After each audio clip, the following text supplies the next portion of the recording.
3 حاجات ما تعمليهاش وانتي بتجهزي بيتك. اهلا بيكم، معكم هدى من فريق كالمنزل.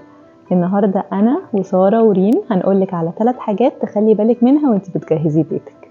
يلا بينا. اول حاجة الستاير، وهي من اساسيات البيت. ما تغلطيش في اختيار حجم ووضع الستاير المناسب. الستارة المفروض تبدأ من السقف وتوصل للأرض أو فوق الأرض بسنتي زي كده. عرض قماش الستارة المفروض يبقى من 2 ل3 مرات عرض الشباك، ده هيخلي شكلها غني وشيك. لو اتبعتي القواعد دي في الستاير هتبقى شيك جدا. تاني حاجة هنتكلم عليها السجاد عنصر مهم جدا جدا في بيتك، واختيار الحجم والشكل الصحيح بيفرقوا جدا في شكل أي فراغ.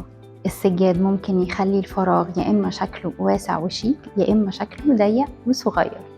خلي بالك من الحاجات دي وانتي بتشتري سجاد بيت.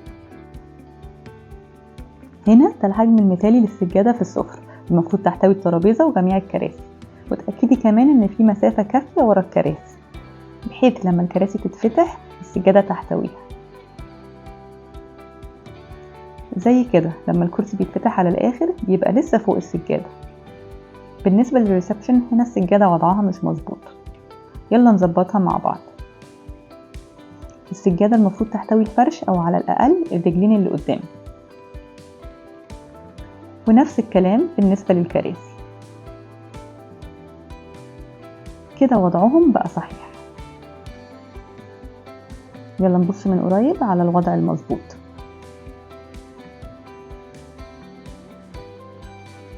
كده ده وضع السجادة الصحيح في الريسبشن. أما في غرفة النوم المفروض السجادة توصل تحت السرير وجزء من الجنبين، أو كبديل سجادة كبيرة قدام السرير وسجادتين صغيرين على الجنبين. وآخر حاجة بقى مهم جدا تاخدي كل المقاسات اللي هتحتاجي لها قبل ما تبتدي في عملية التأسيس. مش بس بنتكلم عن المقاسات المتعلقة بالستاير والسجاد، لأ، كل العناصر لازم تقيسيها.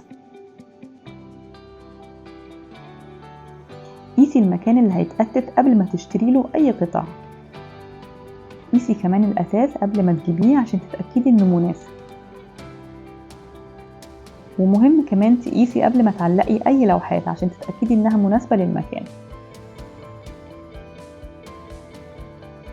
ما تنسيش إن منتصف اللوحة المفروض يكون عند ارتفاع العين، وعرض اللوحة المفروض يكون من 55 ل 75% من عرض الحيطة أو قطعة الأثاث اللي تحتها. وما تنسيش بقى أهم قاعدة في الديكور، إن بيتك يبقى مريحك.